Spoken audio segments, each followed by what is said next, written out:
start the meeting. Up is a recording, and so don't forget, everybody has to use their microphone because we're doing something new per Scott, um, and how the feed is, and so that improves the sound for those that are watching on Zoom. And we're going to call this meeting together at 6:05, we'll say, on 10/27/25. And I'm going to open it up and say, would somebody lead us in our Pledge of Allegiance? Larry? Pledge allegiance To the flag of the United States of America and to the republic for which it stands, one nation, under God, indivisible, with liberty and justice for all.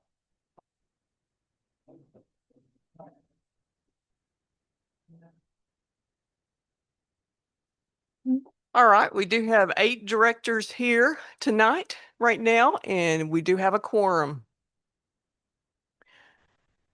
And I think the next thing on the agenda is comments from the president. So several things. One, again, I apologize for being late.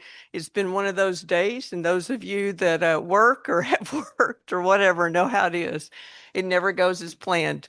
I will say that I would like to say we've had a bunch of people that were heroes this week in our rain that we got.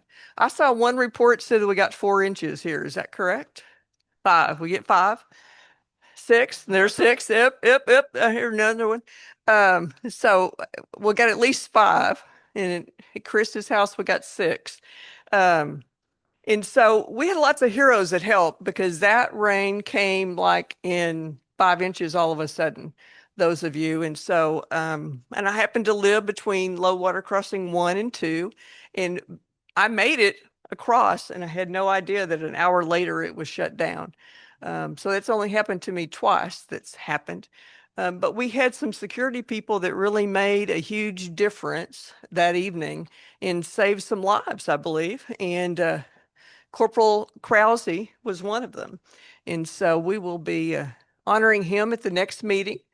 But I just want to call out that we have lots of heroes within our community, and security did a lot of different things. And, um, one of the things I think we actually did is rather than opening a gate to let people out between like where I live, we sort of saved lives because the county road washed away.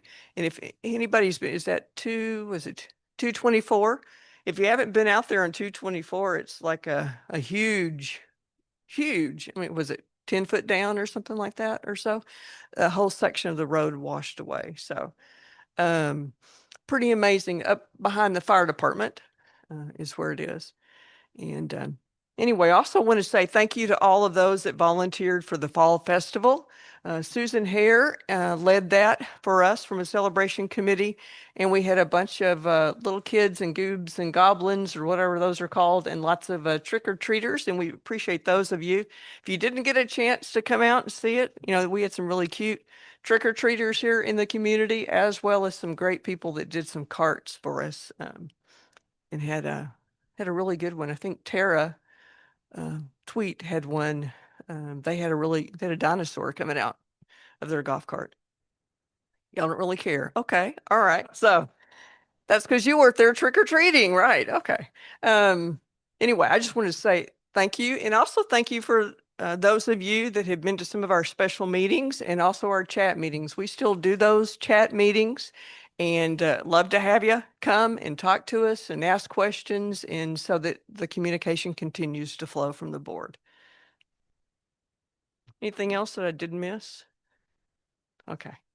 All right. Then I'm going to move on and say, are there any comments from the members tonight? Yes, sir. Give me your lot number and your name.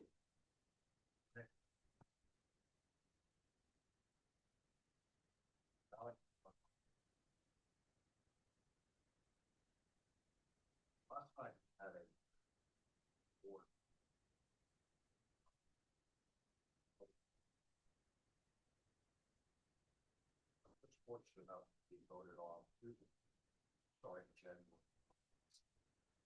In our meetings, there was a uncertainty as to a policy, procedure, bylaw, or terminology on the $400,000 cap. And that if it goes over 400,000, then it would go to the. Now, of the, we're sneaking right up that 400. About 100,000 has been donated by folks who like it. And the question that was kind of fun is whether or not the $100,000 or reading that roughly 300, or are we getting folks happening? That's my comment question. I don't know if there's an answer now, but I thought I'd bring it up. We can give you an answer now unless somebody else wants to answer. And you can correct me, make sure I say it correctly. That $100,000 would be included in that $400,000 cap. The $400,000 cap is because our members chose to put that in place several years ago. And we did come to the members in February and ask them to take out any donated dollars that would go against the project, but our members chose not to do that. Did I state that correctly? Okay. All right. Okay. There you go. Yes, sir. Mm-hmm. Mm-hmm. Any other comments from the members? Yes, please.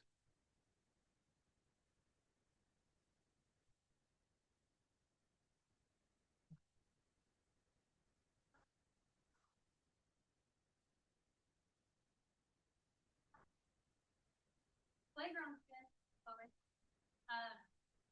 There have been a couple of meetings I've been able to be pulled into that I think were very enlightening.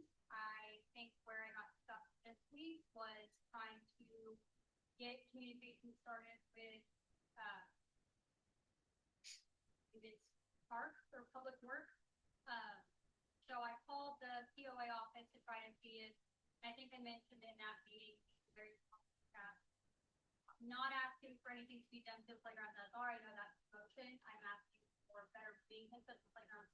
The last several times I've gone, there's been stickers, there's with ivy, even underneath the slides, with trespassing, and myself and several of the moms have hand pulled that up. Some with gloves to watch, and that's just not really, I don't think, a fair for our members and their kids. So if we can get someone to get communication going where that maintenance can go maybe a foot further in to the mold, that would be great.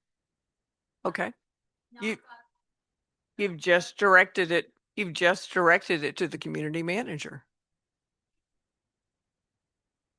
Thank you. Please report back.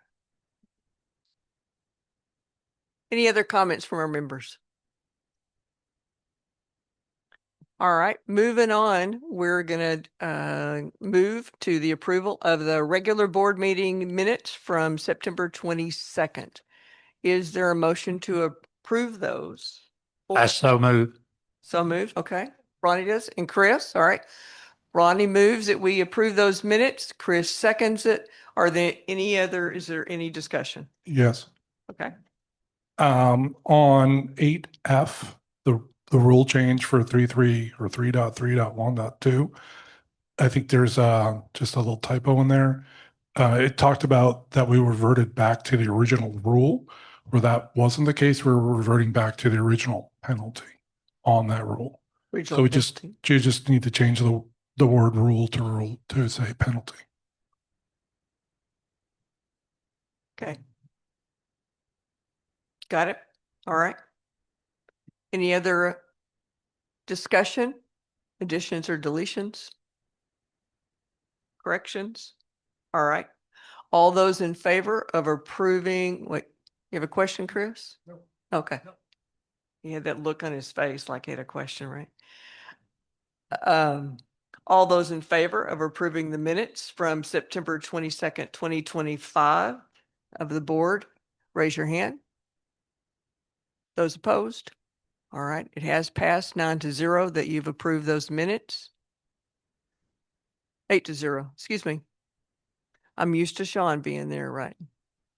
Okay, let's see. All right, let's consider the special board meeting minutes from October 1st, 2025. is there a motion to approve them? Cecil? Is there a second? Ronnie? Is there any discussion on the October 1st?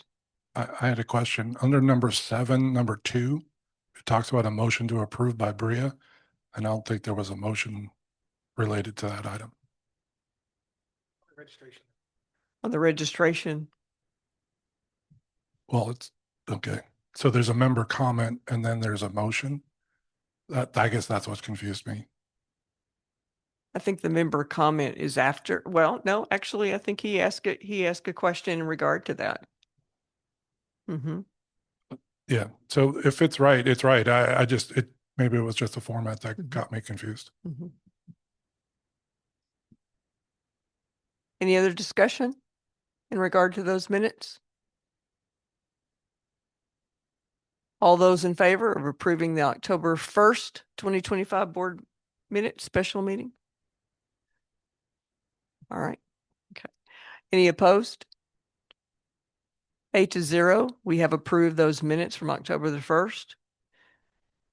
And now we have a special board meeting minutes from October the 16th, the budget workshop. Is there a motion to approve those? Bria makes the motion. Is there a second?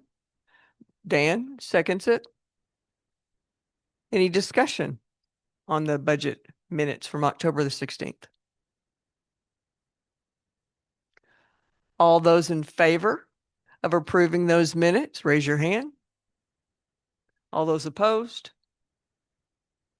Passes 7-0. I wasn't there, so I didn't vote, so. All right. Moving on, how about Dan?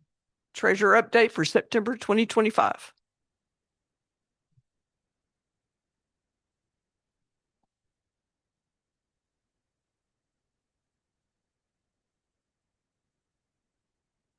Stop. Sorry. Don't get old like me. Get old. Don't get me wrong. Just not like me.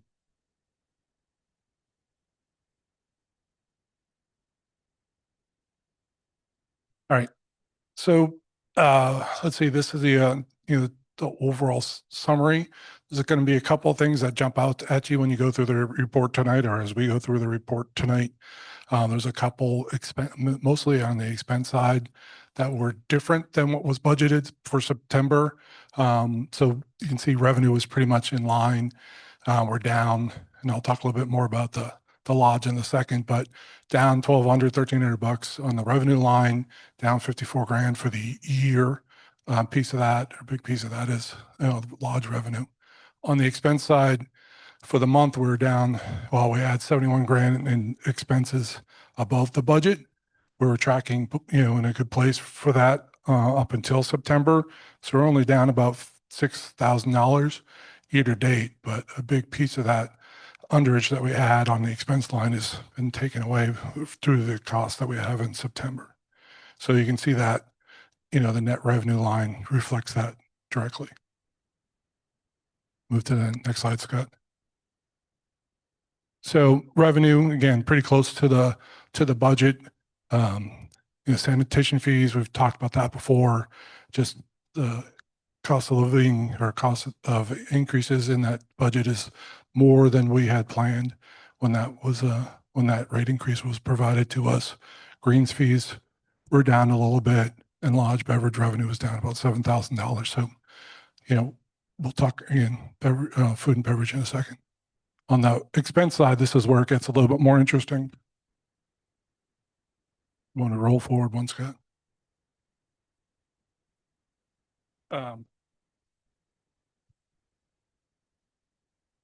So you see some bigger numbers than normal on the expense side. So the first one I'll talk about comes under roads and bridges. We spent about $12,000 on the guardrails at, well, other things that weren't necessarily budgeted, including the guardrails at Little Wolf Park. So that, is about $12,000 over.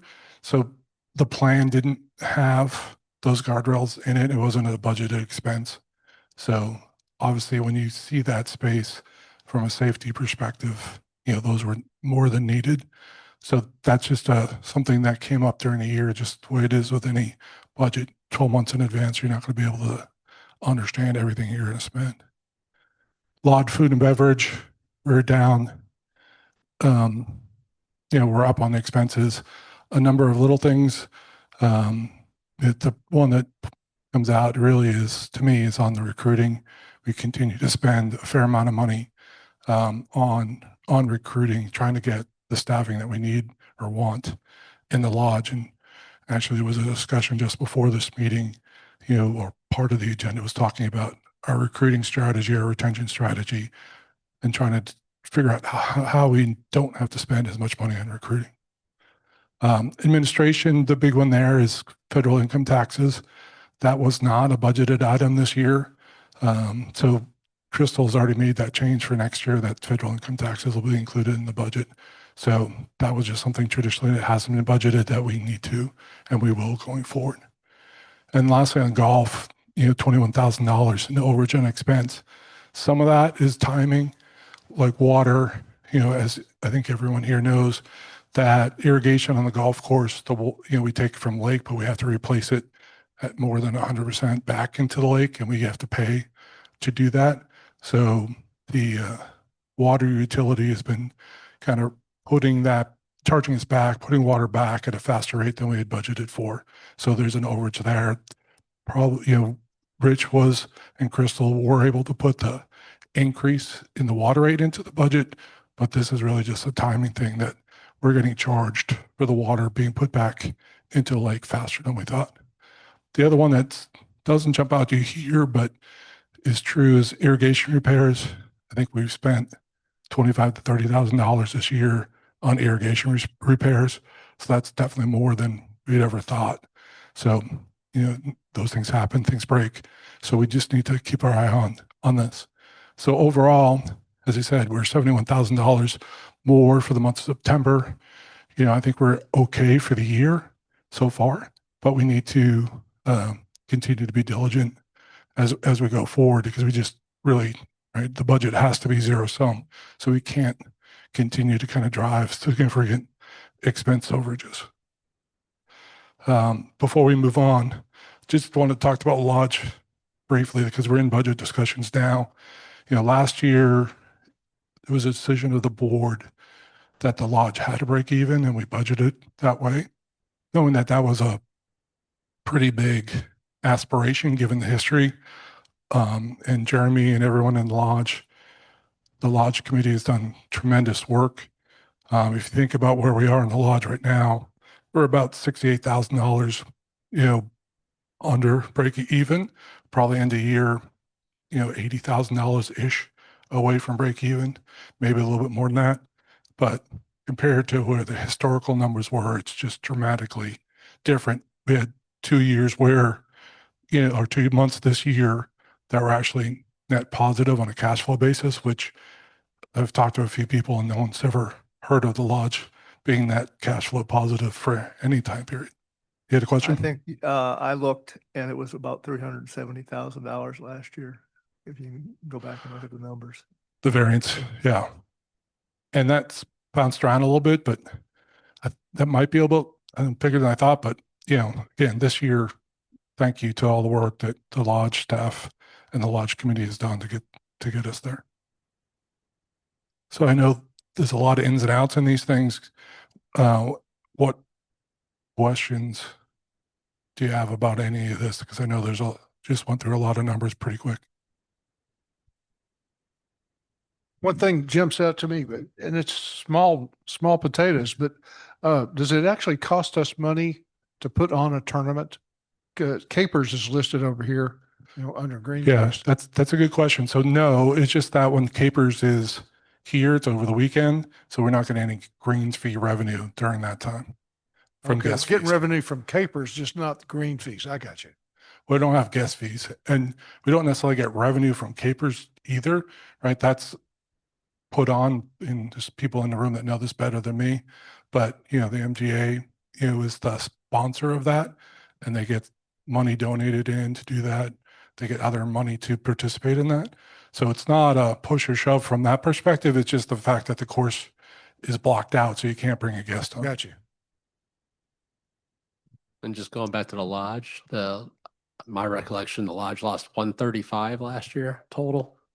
I think you might have been looking at just the revenue or just the sales. The net was a negative 135. Okay. Moving to the next slide, Scott. So not necessarily going to spend any time on the reserve funds. One thing I've promised you that I haven't done yet, but will for the next month is do a funding percentage for each of the dedicated reserve funds, so the golf course, ARF, and the lake management. So we can look out in the next 10 years and just see how much money do we have, how much money we're going to get over the next 10 years versus how much are we planning to spend.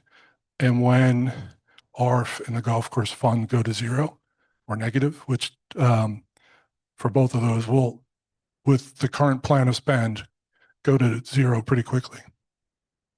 The only other thing I want to talk about here is interest income and initiation fee. Right now, if you do kind of a full year kind of projection, if you add those two things together, we get about $600,000, a little over $600,000, or we'll get a little over $600,000 between those two things. So, for me to think about the initiation fee by the end of the year, probably get $225,000, $250,000 in that bucket. The majority of that, if not all of it's going to go to roads again, is this current discussion. So if that does become finalized, that's 40% of the roads budget will be from the initiation fee. So I know there's some people around that still have questions about the initiation fee, but the choice is spend 40% less on roads or cut $250,000 from some other place in the budget. So, I mean, that's just the dollars and cents of how that works.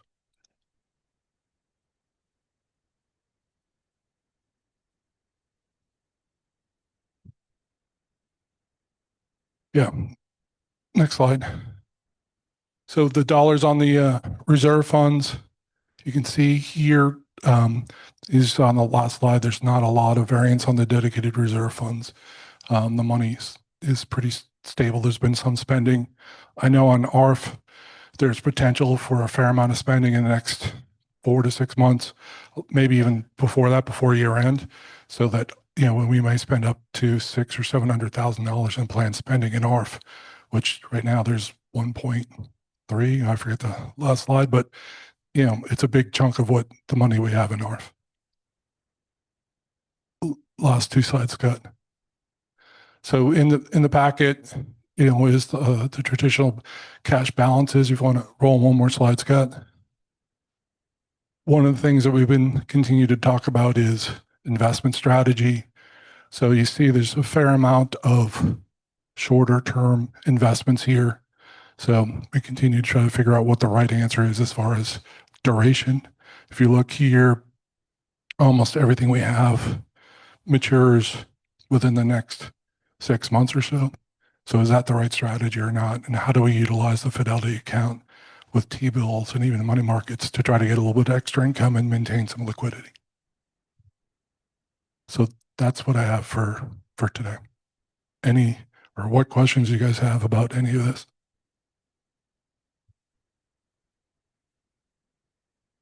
Oh, are we taking questions from the member? Okay.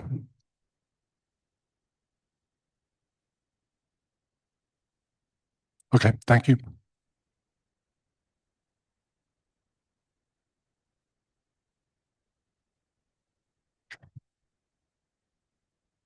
What's next on the agenda? Dan, I think you're up next, right? Move forward on the auditor's report. Okay. Rich, you want to handle this one and get me out of the spotlight here? We received the final audit report, had some minor comments, but we were anticipating hearing back from Sam Timothy, but we have not heard back from him yet. So we'll pass on the auditor's report until next meeting. Minor comments, not major ones. Okay. All right. Leading to Maybe, hopefully maybe actually some good news. So good news. that- Okay. All right. Good deal. Good deal. All right. Okay. Moving on. Next thing I have on the agenda is committee changes and updates. You have in your packet a request for the Safety and Security Committee to add Christy Hamilton and also to discharge the PAR 3 Donations Ad Hoc Committee because they have met their charge. They work to build and create a PAR 3 and raise the funds for all of that. And then the PAR 3 Association will be the one handling the ongoing maintenance and updates and fundraising for that. So that's what you have. Is there a motion to accept those? Thank you, Chris. Is there a second? And Larry seconds it. Any discussion?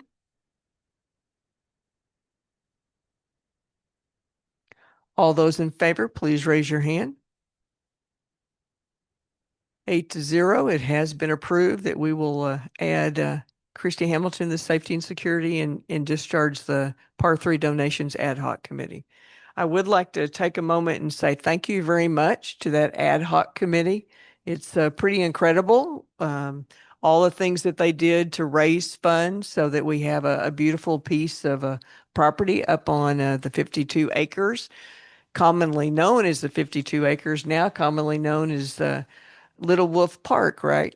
And so thank you very much to all of those members on that committee and all the people that donated. Without them, we wouldn't have what we have. So thank you very much for that. Moving on. I think, Dan, you're up again in the hot seat with the vision and mission report. Great. Thank you, Nancy. So the ad hoc committee on the vision, mission, values has been working hard. I think I provided an update at the last meeting that we got 331 responses to the vision, mission, values survey, and that included over 2,900 open-ended text responses. So that has taken a fair amount of time to go through all those 2,900 comments multiple times and start to kind of assimilate and analyze that information and start to distill it down.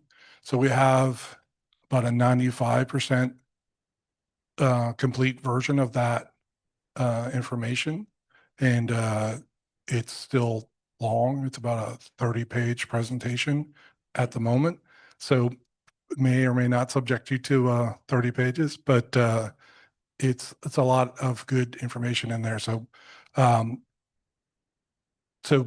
once I have a question. So once that's completed and the ad hoc committee is comfortable with that information, we want to do two things. One, obviously share that information with all of you. But the other piece is we want to have a board session to provide input on vision, mission, values.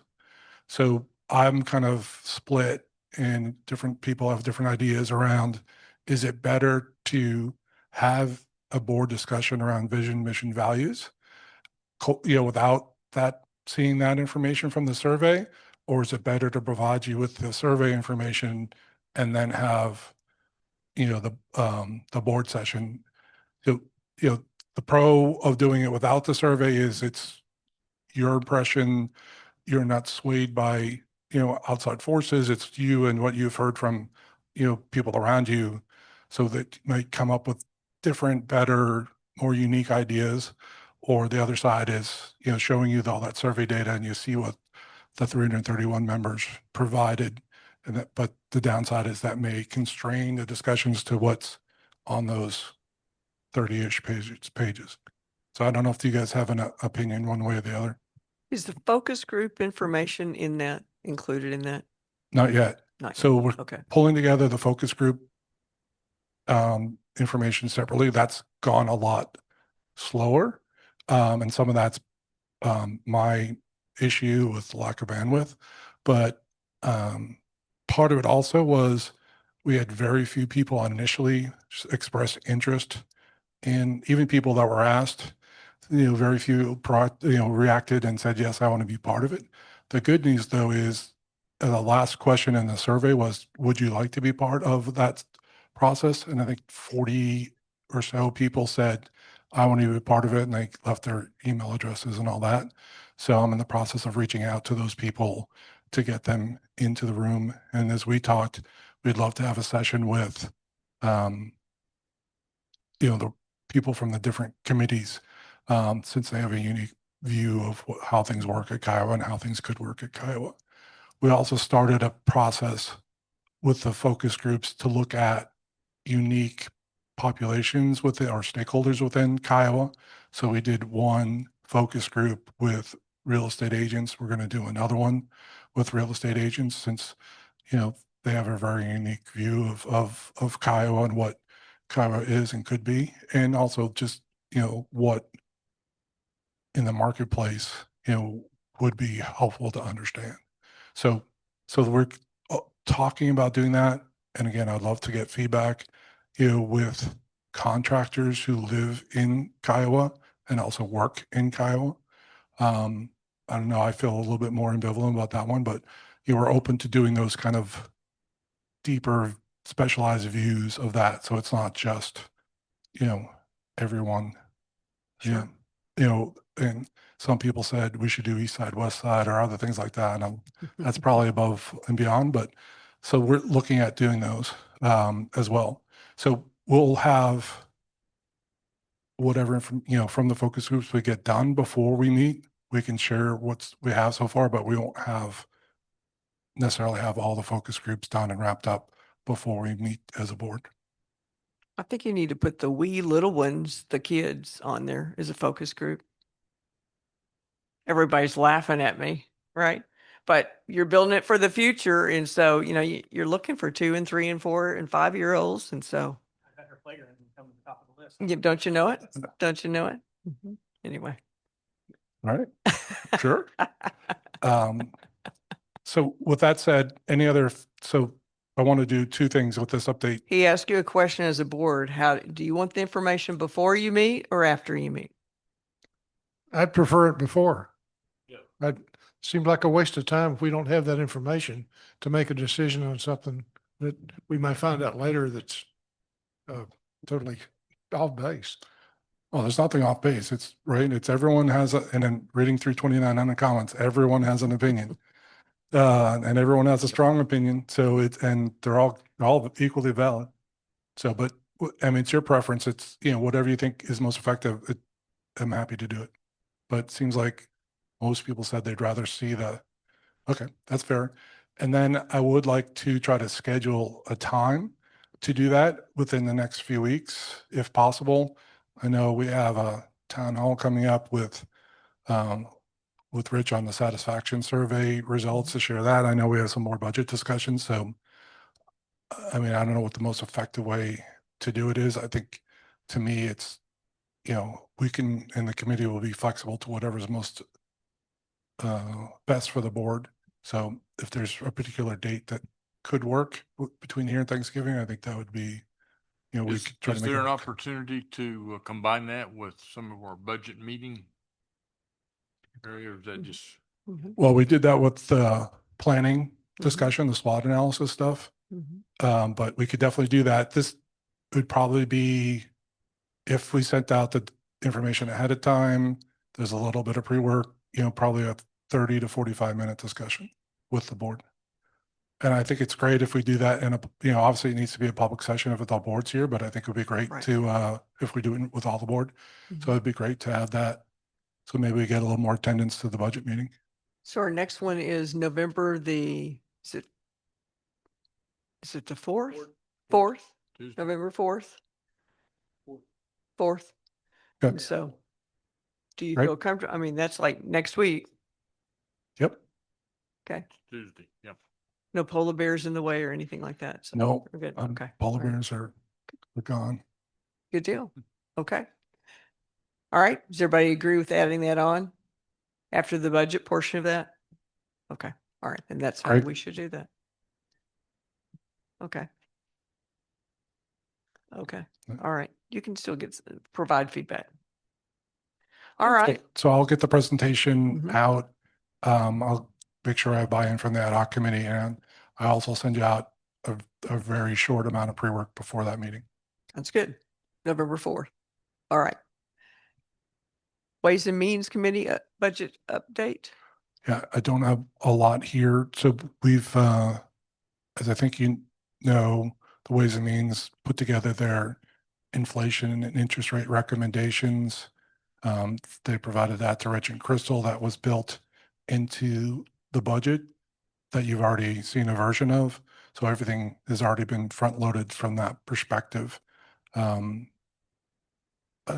don't think there's really anything else at the moment. We still need to spend some more time as a committee to go through the budget, and we'll provide an update, but there's nothing else notable at the moment. All right. Thank you, Dan. All right, Lodge and Tavern. Ronnie.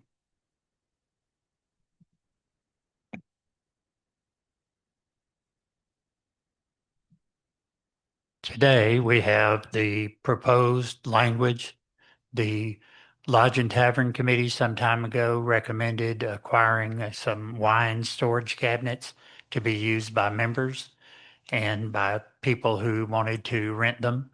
The old area where you saw the coat rack and lost and found items has been removed. We now have all of the wine cabinets in. There are 22 cabinets, each of which has a door and a lock. They will be room temperature. They will hold, let's see, 16 bottles of wine, regular sized, and 3 small bottles like a ice wine or uh, uh, Moscato. And then there are the temperature controlled wine cabinet that has been plugged in and is functioning, and it has 2 temperature levels and will hold the top 6 cabinets that are pull-out drawers will be left open and available for the members who want to call in and say, Jeremy, take a bottle of your best Sauvignon Blanc and get it chilled. We're going to be there with 6 people at 5:30. And also those who have cabinets that they have acquired will be able to call and say, take bottle number 6 out of my cabinet and put it in the chiller at such and such a time. The bottom 9 drawers that also hold 16 bottles of wine will be leased out the same as the cabinets. And the procedure that we're going to use is a lottery, and there will be a lot of advertising coming in the next month. And for you to review, what will happen is those who are interested in leasing one of the cabinets or one of the trays in the wine controlled refrigerator, temperature controlled refrigerator, will let us know that you're interested. The rental fee per year for the wine cabinets is $600 a year, and for the wine controlled drawer is $500.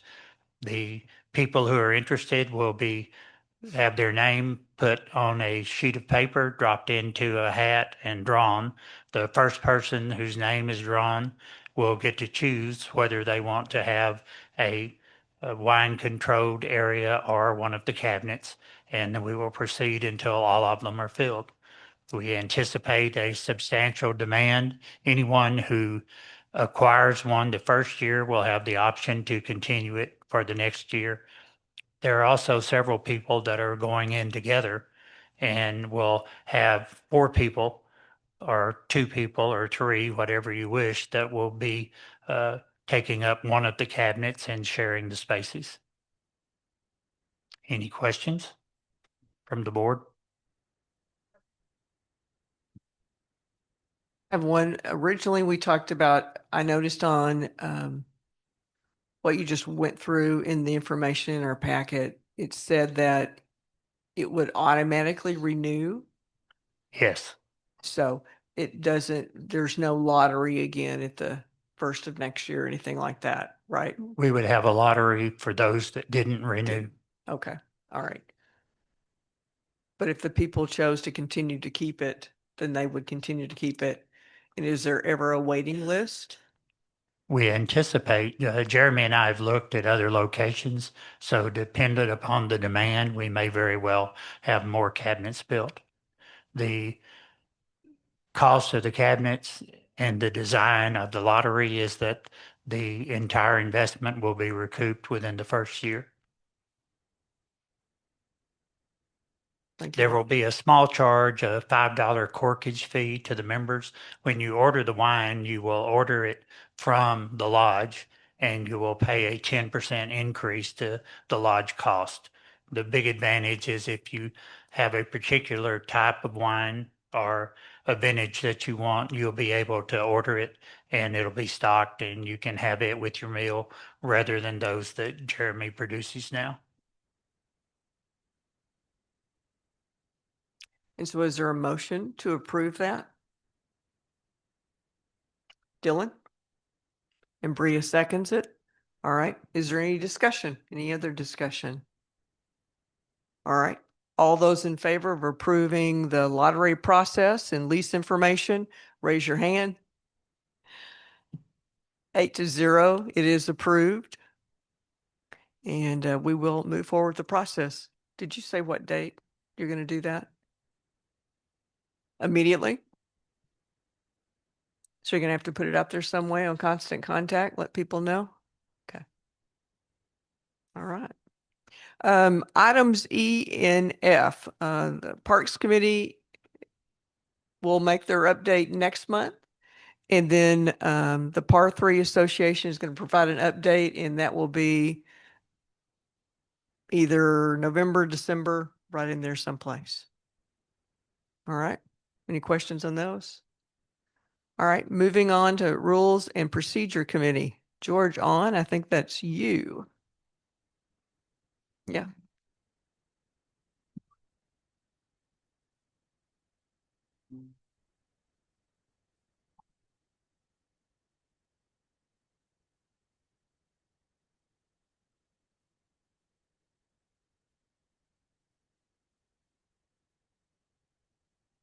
Thank you.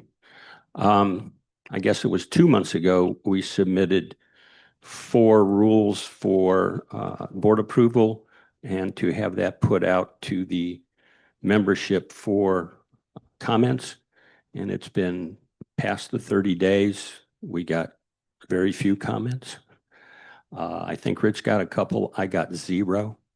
So what we're asking for on those 4 rules is for the board to approve them as submitted. Would the board like to take them individually? Go ahead. I guess I haven't seen any of the comments. I don't know. I did not know we received any comments. I got none. I got no written comments, no official comments. I've had some verbals, basically going along that we have too many rules, so but no specific rules from any people written or written responses.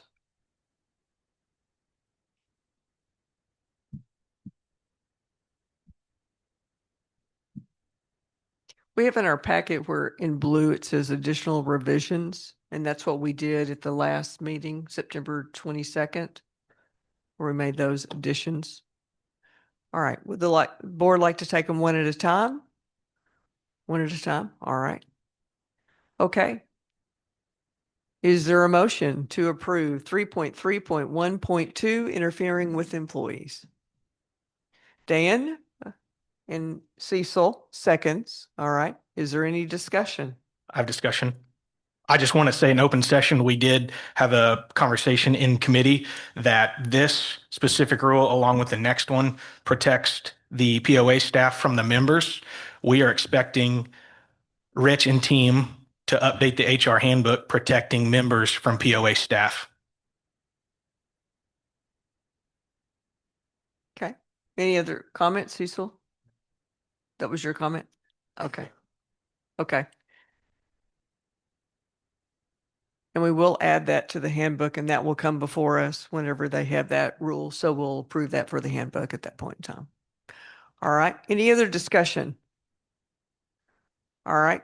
You have before you to approve 3.3.1.2, interfering with an employee. All those in favor, raise your hand. All right. Any opposed? Raise your hand. 7-0, it is approved. One abstained. Okay. All right. Moving on to 3.3.1.2A, sexual harassment. Is there a motion to approve it? So moved. Dan Second. and Larry seconds. All right. Is there any discussion? One more piece we talked about last time, and it didn't get added, but removal from the association property is very open, and I don't think we can remove someone from their house, which sits on association property. I brought that up last meeting, so I don't know if we need to fix that piece. You have a recommendation? I think that was intended for non-members because this talks about guests and contractors and all that. So I think you could amend that with, non-members can be removed or something like that. So I don't know if we can do that here without going back, but to me it was, and George, or Melanie, correct me, but that was the intent, in my opinion, was it wasn't saying members could be removed, but if you're a contractor and you do something egregious, we can toss It does say including but not limited to. So it doesn't necessarily have to apply each of those. Do you want to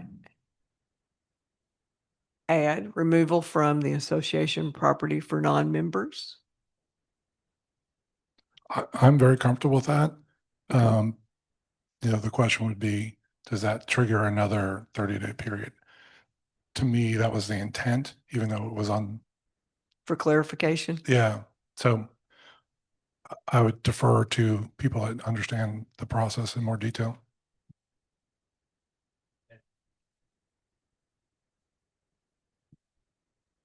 Mr. President, Yes. it says from association property, a person's lot and house is not association property. It's owned by them. We can get a clarification from our astute lawyer if we need to. Would agree with Ronnie. I think the way I interpret the intent is that this behavior at the lodge, they can be removed from the lodge. Not perhaps. Not their house, but they would be removed from the lodge if they were misbehaving there or at the lake or wherever it could be. I understand the intent. I just want it on black and white. Well, that wouldn't necessarily be non-members. Yeah, correct. Can we rephrase that? Well, Cecil brought up a good point here to POA common property. Yeah, I'm very comfortable with that. I like that. We can modify that and wait another 30 days. It's not a great big deal. POA owns the roads. So, I mean, just don't drive on them. it sounds like we need to go again. I mean, Yep. it's always frustrating that the first meeting that George and I had on this was March. I brought this up last meeting. I understand. And I appreciate that. So, but it sounds like we need to tweak the language, make sure everyone's comfortable to put it back out for review. So I move to send it back to the Rules Committee so it'll be published again for feedback. Just table this. No, you have a motion on the floor before Dan gets on. Dan had the motion on the original one, so Right, I'm you're updating my motion. right. You're updating your motion. And so Cecil, who seconded? Larry did. And so That's fine. that's fine. All right. So now we'll go back and we're going to send it back to the Rules Committee. Is that your motion? My motion is to ask the Rules Committee to update that language to make sure it's clear and specific, send Okay. it back out further to the process to get member feedback. All right. So then we'll send it back to the Rules Committee to work on the removal from the association property. Is that correct? Okay. And send it back through our process. All those in favor, raise your hand. All right. 8-0. All right. The next one before you is do what? You're looking this way. Oh, okay. All right. Oh, is it back? I didn't know it was behind me. Sorry. 3.3.9.20 on number of riders or players. Is there a motion to approve that?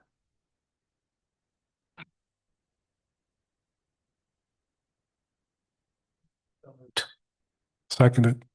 Okay. Dylan moves, moves that motion, and then Dan seconds it. All right. Is there any discussion on number of riders or players? Should say players is what it will be. Any discussion? All right. All those in favor of 3.3.9.20, raise your hand. 8-0, it is approved. And the last motion here is 3.3.9.25.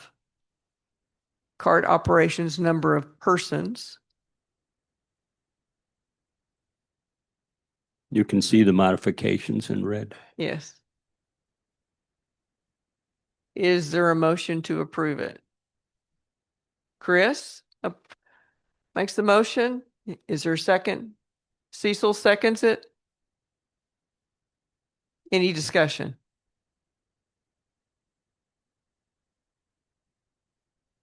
No discussion? All those in favor, please raise your hand. All those opposed? Dylan, did you raise your hand? Okay. Are you a yes or a no? Yes. Yes. Okay. Thank you very much. It is 8-0. Thank you. All right. Thank you very much, George. And then we'll add those 3 that we approved, and then we'll go back to one more for that. Thank you. Thank you. Appreciate it. Thanks your help.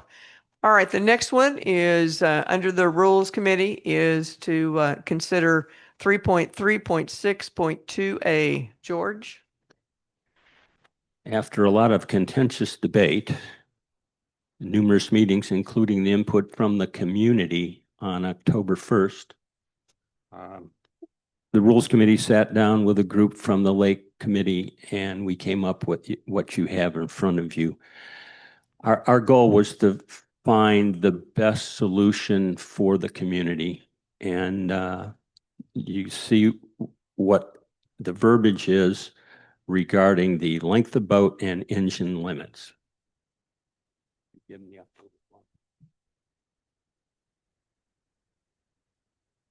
You've got it up on the board behind you. Functionally, what we did is we feel 24 feet in length is large enough. When it came to horsepower for boats, after community input and input from people that know more about boats than me, we didn't feel that the horsepower of the engine really had much effect, whether it's 300, 350, 450, and in some cases it might even help. It might get boats up to plane a lot faster if they had more horsepower.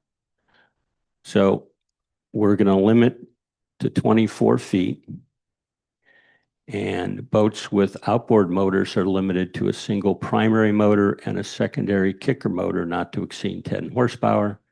Any boats on association property that are registered prior to the effective date of this rule, which exceeds either boat length or engine limit, will be permitted and allowed to operate on the lake as long as the boat is owned by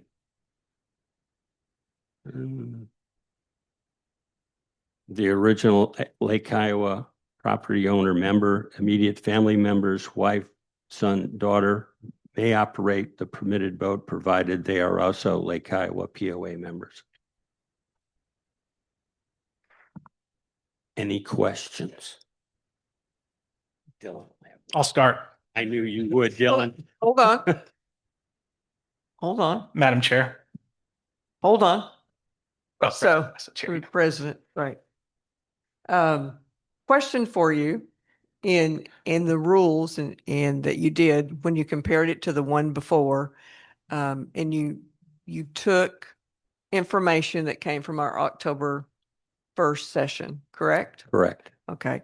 And so in doing that, I know that there are a lot of people that had input, not only at that meeting, but wanted to provide input later. And did we ask some of those people to be involved in some of those conversations? We did not directly ask any more members. We had the 40-some members Mhm. that had already Mhm.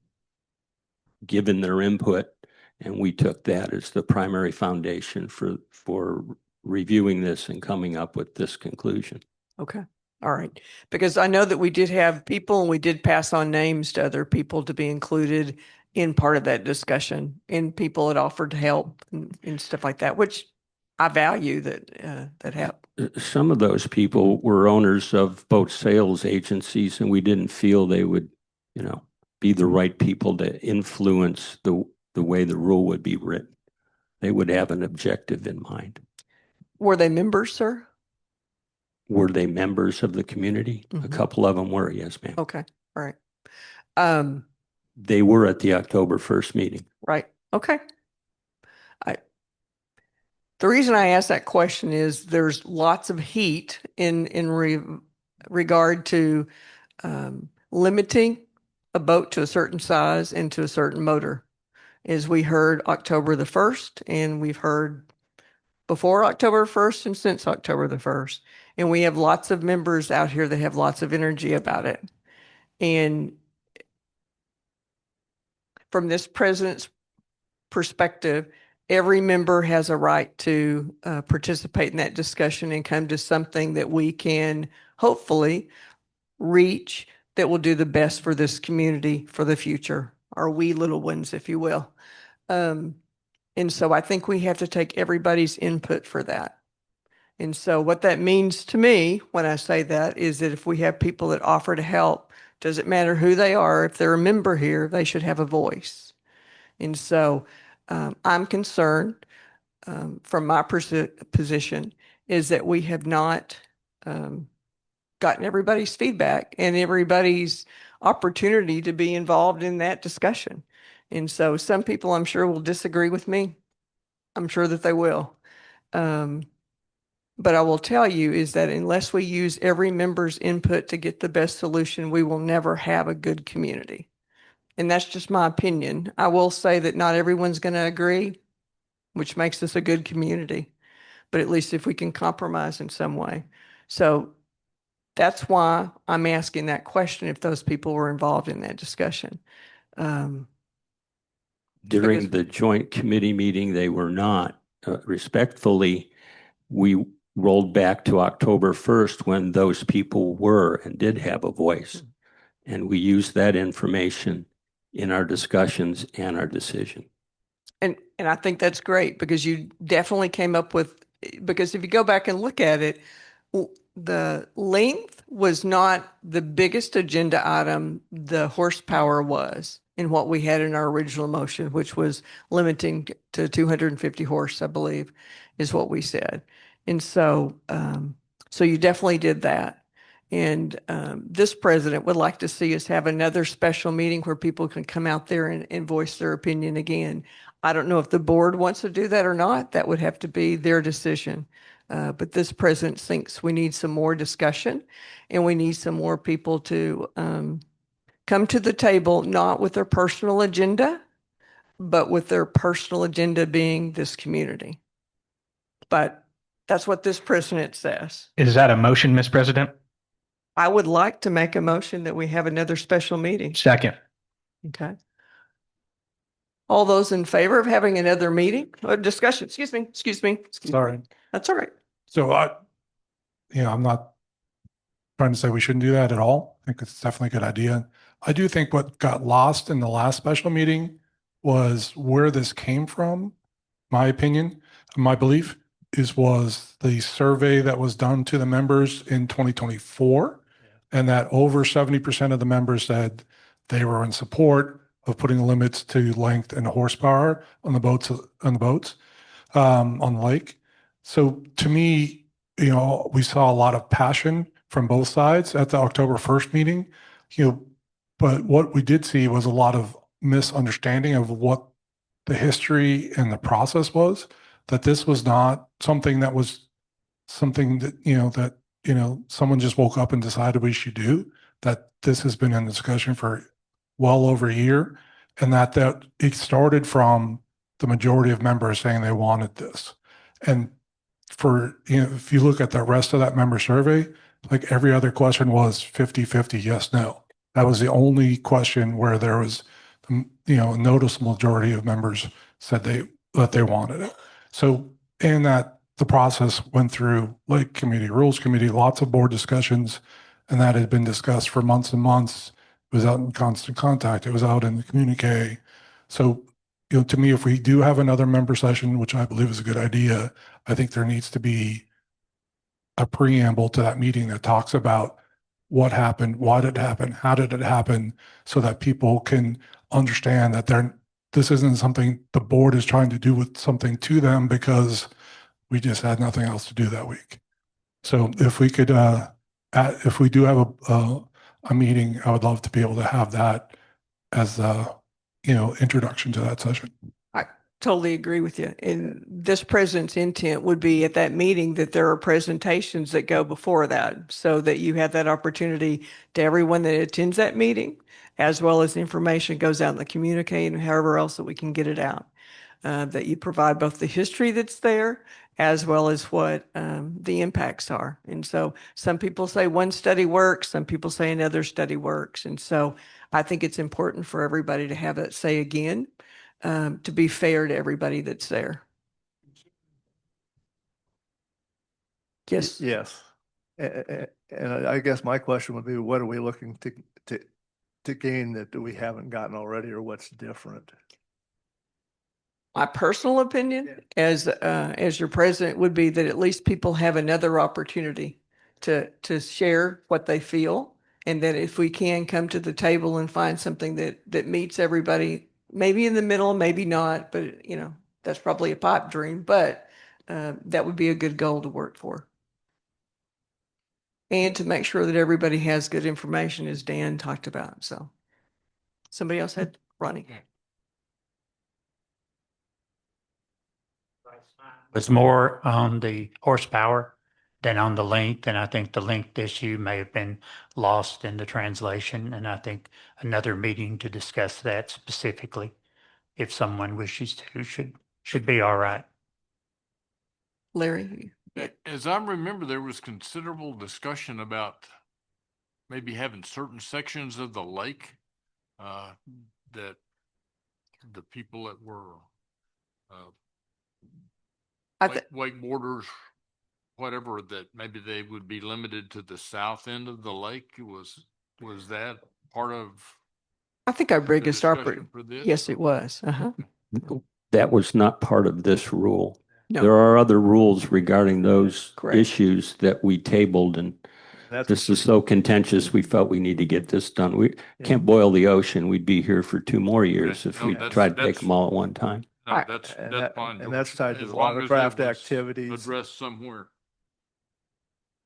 So there's no doubt there is. I think there's also, as much as I would like to get it done tonight, I think it's fair for us to have that discussion, but I also think that we have things that we have to do internally to be ready to make these rules impactful, which would be enforcement. So.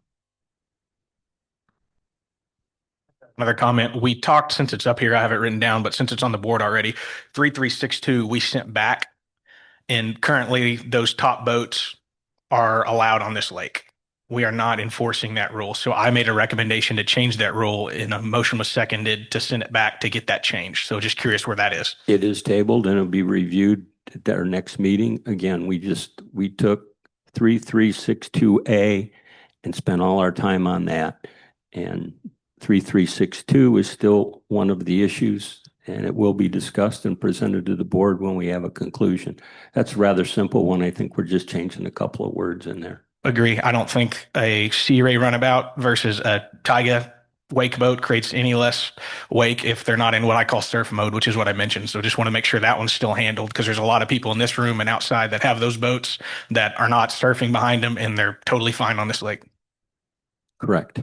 And we will take that up next, and whatever meetings beyond that until we get board approval.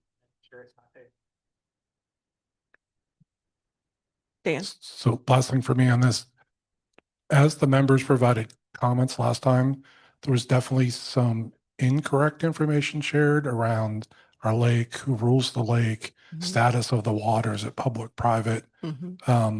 So maybe we could add that. I don't know if that's an opportunity to kind of share that framework around how and what kind of, organizations help us provide, rules for the lake and who's kind of governing that, if that makes sense. It does. I think that's important. I think there is a lot of information that's out there.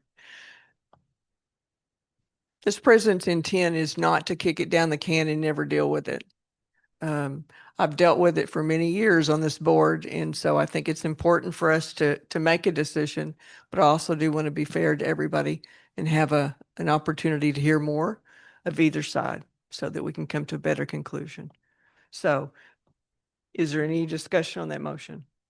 Any other discussion? Just when will we think we'd want to move forward with the next session? We have a lot coming up on budget know, and things like that. My recommendation would be January. Yeah, I mean, to your point, to get this right, it's Mhm. not it's been going on for several years, so a month's not a big deal. January? January 2075. Thank you. Good try. Not part of my motion. All right. Are we in favor of having a special meeting in January 2025? 26, Madam. Excuse me, see? Almost got you. 2026. Wow. Thank you very much. 2026. And we'll choose the date in November. Is that all right? All right. All those in favor, please raise your hand. 8-0. We have approved that. We will have a meeting in January 2025. Thank you. Oh, see, I keep saying that. I'm sorry. I'm looking at my sheet right here. It says 25, so I apologize. You still dating your checks 2024?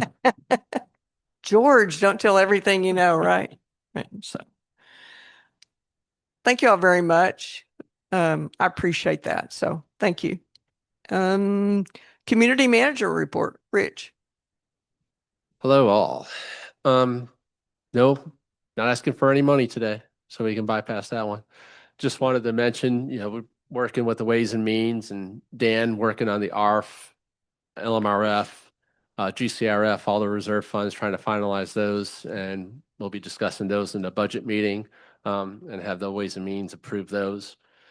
Also looking at a new road reserve fund to possibly get or recommend those to the board from the Ways and Means for the budget meeting and move forward. Just for the record, Ways and Means doesn't approve anything. That's why I said recommend.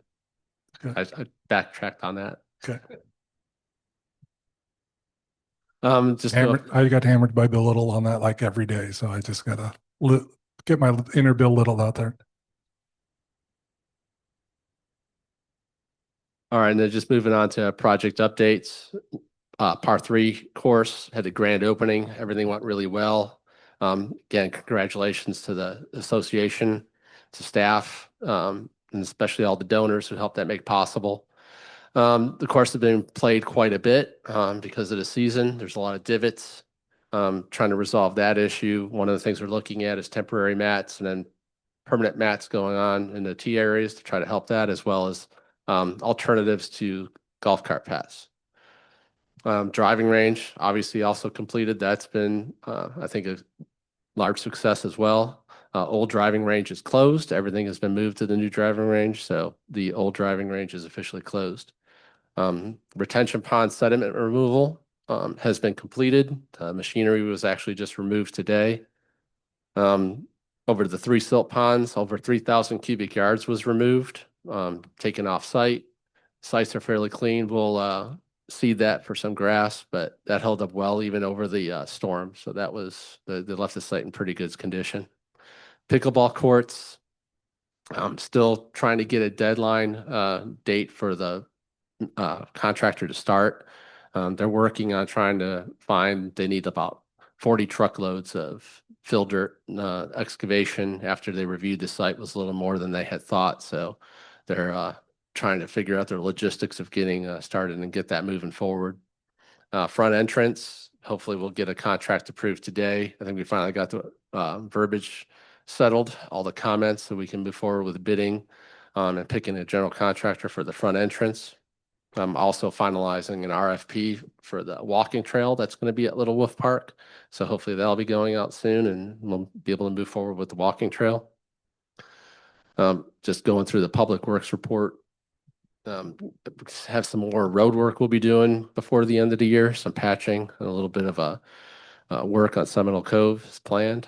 East Gate, we finally got the ring cameras all working and running. So if you go through there, the little boxes there, ring cameras. If you need to speak to security, that's available. Golf course clock, hopefully by the end of this week, we'll have the new module in warranty work. The golf clock they sent us was faulty and just been dealing with them trying to get that part replaced. Lodge Pavilion sound system's been worked on. We got new speakers, whole new sound system, as you can tell. East and West beaches, maintenance has been behind and on playgrounds and everything. We've discussed that and we'll try to catch up and address all those as soon as possible. Front entrance landscaping was completed and well received. Just again, I think we maybe went a little too far the expense to keep that up. We're addressing trying to keep up all the landscaping and members' expectations up, and we'll address those costs in the budget. As Ronnie mentioned, Lodge, we have the wine cabinets installed, and hopefully we'll have the lottery and those will all be going, be full beginning of the year. Lodge feedback surveys, they've been far and few between, really haven't had too many of those QR surveys done, but we have had numerous verbal compliments. Put in one email compliment that we got for the staff, you know, always going above and beyond, trying to help the members, especially with all the events. And then you see the security report. She's still a little bit short in staffing, but I think she's got people lined up for those positions. Lake patrols, again, it was the end of season, but down to 8 hours for the month of September. Street patrols, just under 600 hours, 583 hours. Citations, 26 for the month. Code enforcement, 2 citations, 9 warnings. Working on dead trees or trees that are issued, kind of just trying to follow through with that. There's a lot of those in the neighborhood. Take our time, make sure we communicate with the owners and try to make sure they can get those scheduled. Again, issues with call-in passes. Again, it's going to try to phase those out to work with Melanie to figure out how we can address this. 526 phoning passes. And then just other things we discussed, the presence on the lake, the hours of lake patrol, maybe some possible monitoring alternatives. You know, we got Little Wolf Park now, trying to establish the security protocol for over there. And just trying to figure out and recruiting, how do we fill these staffing positions and the cost of doing that. You can see any further detail in reports that I have attached. And that's all. Any questions? Have you had an opportunity to look to survey the any or rain damage at the par 3 since we had this torrential downpour? Yeah, a lot of places there's a little bit of runoff, but not much. Driving range where the drainage was going, it took some of the loose gravel and shot the gravel across. Likewise at the par, at the restroom, there's a little walkway, some of the gravel washed away. Other than that, minor things at the par 3 area. The wind was blowing, obviously, and the fans were left on. So one of the fans was damaged with the blades coming off. But overall, just drainage and water, really, it handled it really well. Second question was regarding the pickleball courts. Are we any closer to getting the people that own Sports King out here for a meeting? Yes, we are. I don't think we have a date set yet, but there's been some proposed. We're just trying to finalize that. And it may be a Zoom meeting or something, but we'll get a contact with the group, with the owners of the contractor. You know, when we met with them in person, they one of the selling points really was that we'd be able to look at a timeline online, so to speak. They'd have a schedule, And of course, that didn't happen yet. Yeah, it's been very disappointing, and we've been in contact with them, and they've been honest with us, just some of the issues they've had after they came and reviewed the site. It was a little bit more than what they thought, so they had to try, kind of restart their own thoughts. So they're trying to figure out the logistics of doing that, but trying to push them forward and move forward as soon as possible. Rich, a couple months ago, you showed the first version of the KPIs. So is that something you're going to be able to do on a regular basis here? I think we talked about that. And then the second is publishing that, either Constant Contact or the communique. Is that still part of the plan? I hope to do that in November and December. Great, thank you. Thank you.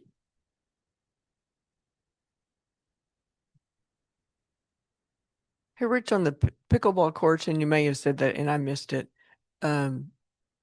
We approved a survey looking at the soil. Do we do that? We did, and You said the that- engineers were out here as well. That was part of that's what pushed them back, right? correct. Okay. They met on site with Teradyne, looked at their cut and fill more than anything, just the size of it, what the soil was, and how much they'd have to remove and fill. And from their original estimates, and the contractors thought it was more than what they had anticipated. And were the flags the right place? Because I know in one of our chat meetings, that was a concern for the flags were in the right place where it would go. The flags were in the right place. The misunderstanding is where the shade structure was going. I gotcha. Okay. Thank you. Our members keep us straight.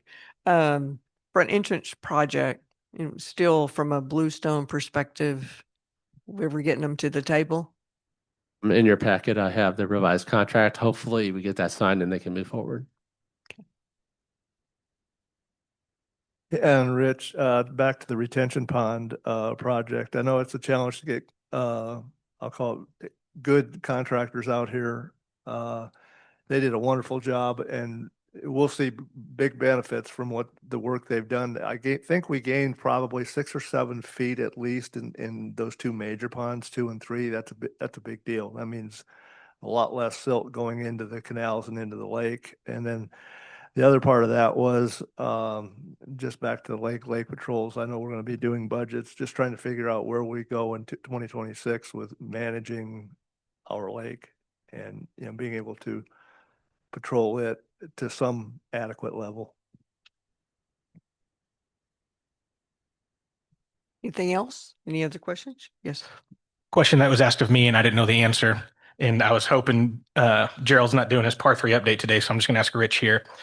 Is there a plan to have the par 3 opened on Mondays when the regular course is closed? I understand that the pro shop would not be opened. Is there plans, however, to get the par 3 opened on a day when no one can go on the 18-hole course?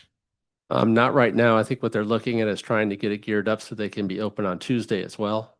Just staffing and logistics again, and setting the cups and getting the men there to, try to time that out right now. They don't have enough time on Tuesday to get them both open. So I think first of all is they'll try to do that. And that was the goal. Maybe having it closed on Tuesday and open on Monday was discussed at one time, but that was not the plan going forward.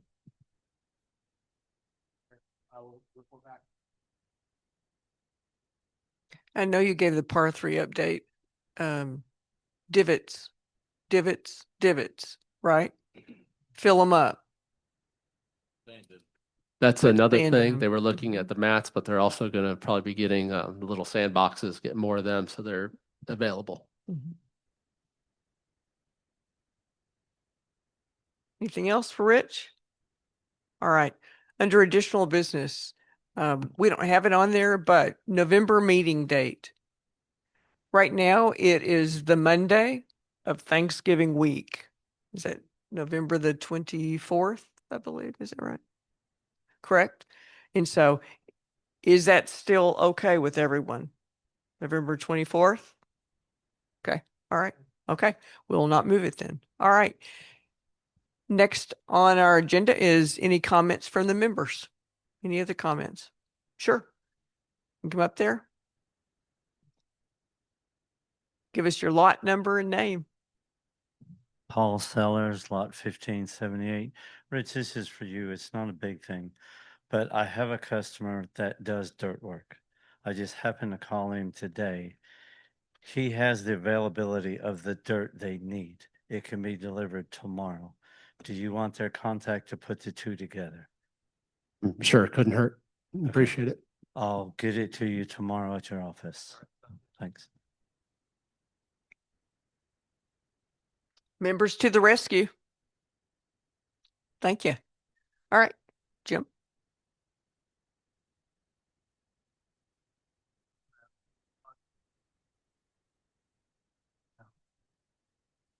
Jim Adams, lot 666. It's just a comment on the boat rule again. On the, maybe there was a survey and I probably answered that survey positively and said there should be some limits. It's just what were the limits, and that becomes, I don't want to see big 40-foot yachts going out here, but so there needs to be some limits, and that, but the really thing that, I don't need to be involved in any of those meetings. There's a number of people that are very knowledgeable on the subject, and I saw them last time on both sides, and they should be involved. And I appreciate your point of view on that, Nancy. But I did, just reading the note there, just again, a technicality, I think, is it got into immediate family and who can drive the boat.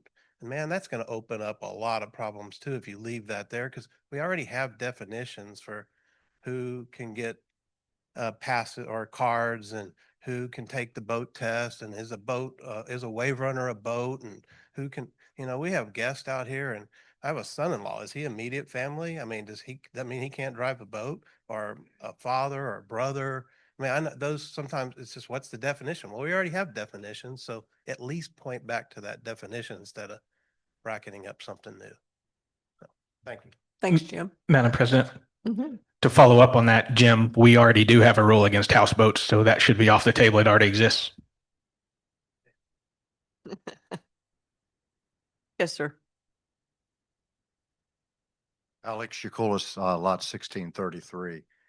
Something from the heart. I live on the water, and in the mornings I watch boaters with no spotters pulling kids on tubes, dropping the kids. Boat driver doesn't even know he's lost a child. And I've gone out with my wave runner to kind of just sit there until they figure out to come back. There's also families that ski without spotters. There's kids pulling their friends on tubes with no spotter. So I know it's budgetary, but we're going to lose somebody. And I'd hate for that to be the reason that we fund the budget for enforcement. It's much like in town, you don't have a stoplight up until somebody gets killed. Thank you. Thanks, Alex. Anyone else? Any other comments?